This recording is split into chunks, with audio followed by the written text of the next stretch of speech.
welcome back to this week's episode of AMA Friday with Amy Miller of Recruiting in Yoga Pants, where all of your recruiting questions are answered, even the ones you didn't even know you had. All right, so this week we're going to dig into, it shouldn't be controversial, but how much you want to bet? I bet you I get my first angry troll response within less than 24 hours.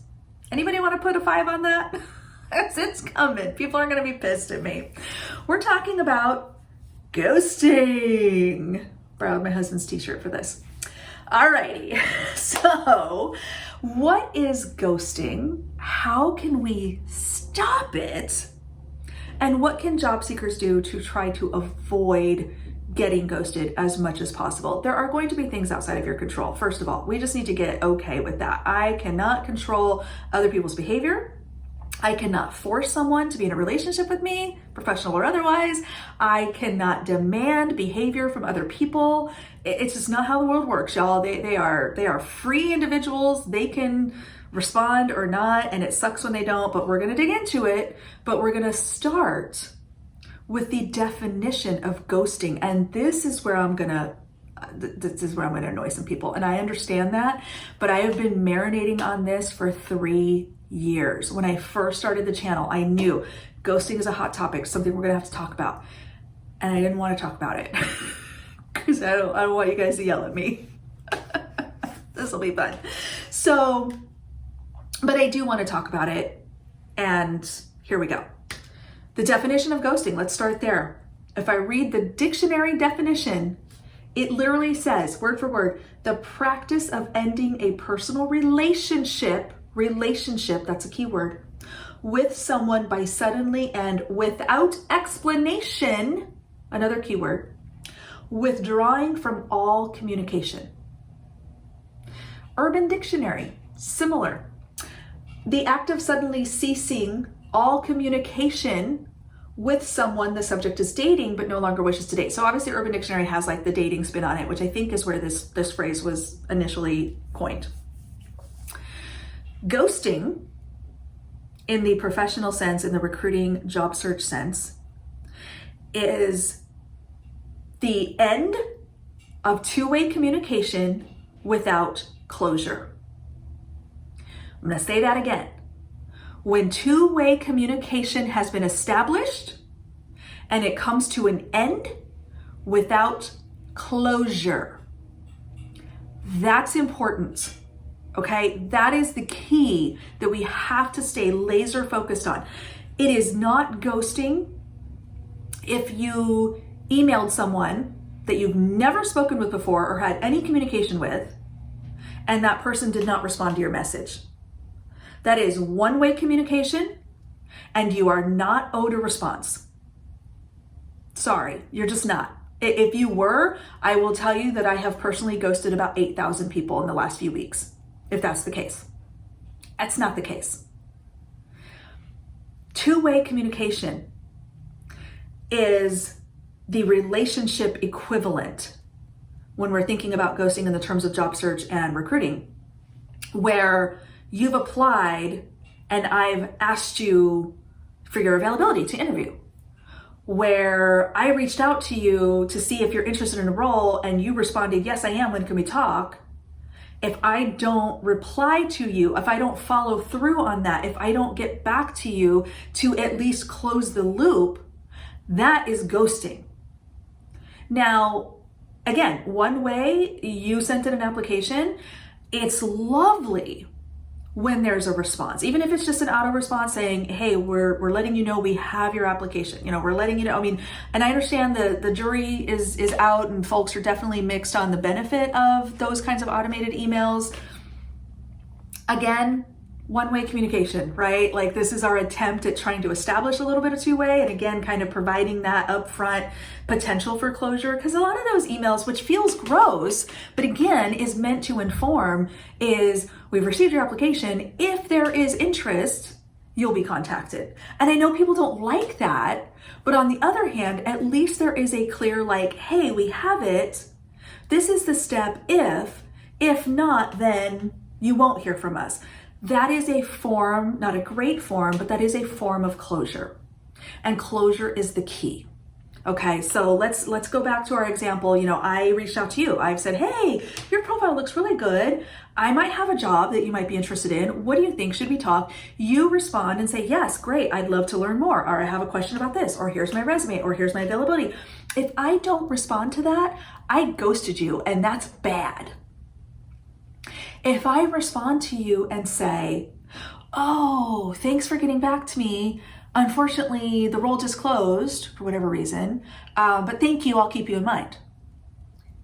That's closure. You may not like that closure, and we can definitely, have a conversation about, was that the appropriate message, or, why, or how I could have phrased that better, or why I bothered to reach out to you in the first place. Like, there's just variables behind the scenes you may not be aware of. But the idea is that the closure happened. Whether you liked the message or not, there was an end to the relationship, so to speak. Okay, same thing. Fast forward to you've made it through the interview process. You've interviewed, whether it was like maybe just a quick technical phone screen, maybe it was a full day, 5-round interviews, whatever, and no one follows up with you after that. Big time ghosting. Big time problem. That's gross. We can all agree to that. No one is ever going to convince you or me that not closing the loop after an interview is not disgusting and, just, it's gross. I mean, there's no other way to spin it. That said,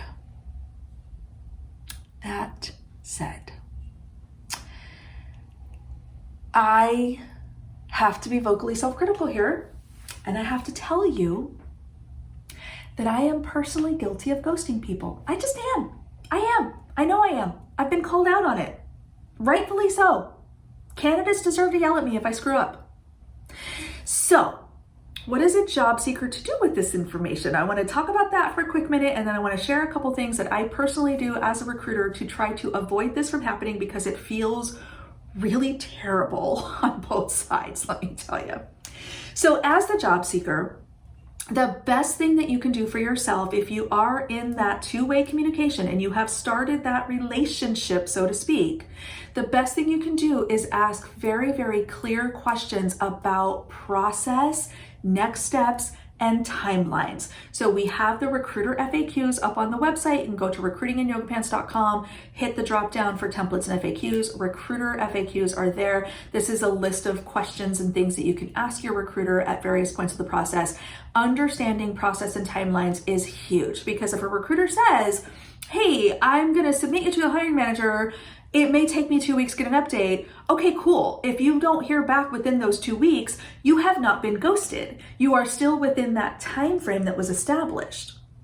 Now, if the recruiter says, hey, I'm going to call you tomorrow, and 3 days later you still haven't heard anything, yes, it's quite possible that you're being ghosted, and that deserves a nudge, a response, a question. And so set those timelines, understand exactly, okay, what is reasonable? What can I expect from this relationship that we're starting, right? Now that we've established two-way communication, and follow up.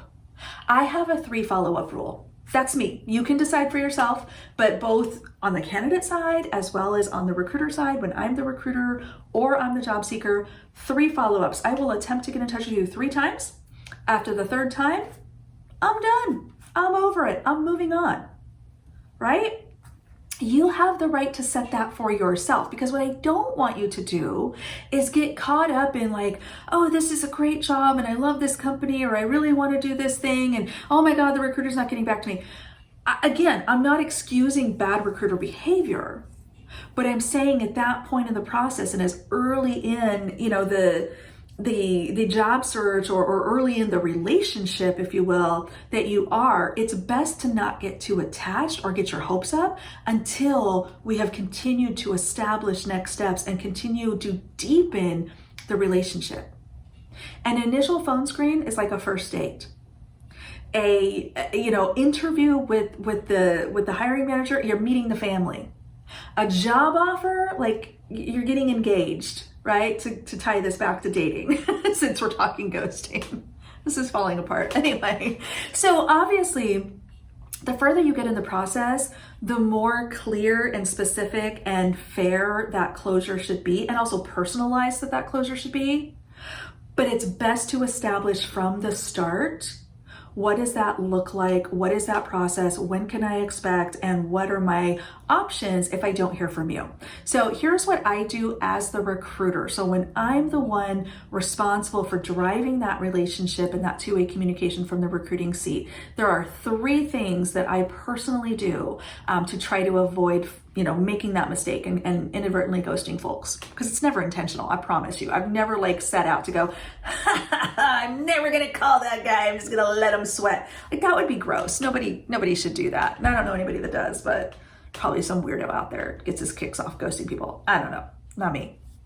Anyway, here's what I do as a recruiter. Number 1, I give my personal cell phone number to every candidate I talk to. If you have received an interview prep email from me, you have my phone number. My personal phone number that I pay for, okay? Because sometimes that's the best way to reach me. I'm pretty good at answering text messages. I don't listen to voicemail, but I will read it. So please speak slowly and concisely. But I will answer a text message, and I want to be available. I want to make sure that job seekers, my candidates, have that access to me, because it's important that they get closure.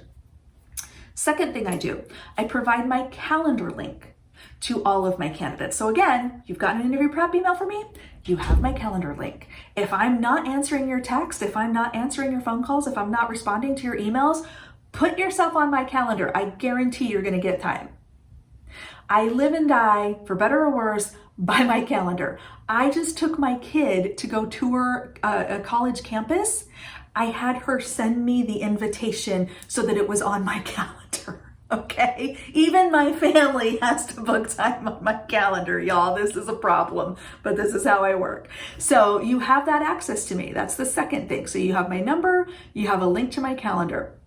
The third thing, and this is where I'm fortunate, I do have an ATS that will tell me when I've missed a deadline. We have specific deadlines built in at different parts of the process that is tracked. That's one of the great things about an ATS that's managed correctly, is you have those reminders. You have that checklist. You have that list of candidates, active candidates, by role, by profile, by, whatever. And so I'm able to leverage those internal notifications to make sure that I don't miss those deadlines. I have a list of candidates that I have to, disposition after an interview, whether that's moving to an offer or moving to reject. And so I get those notifications.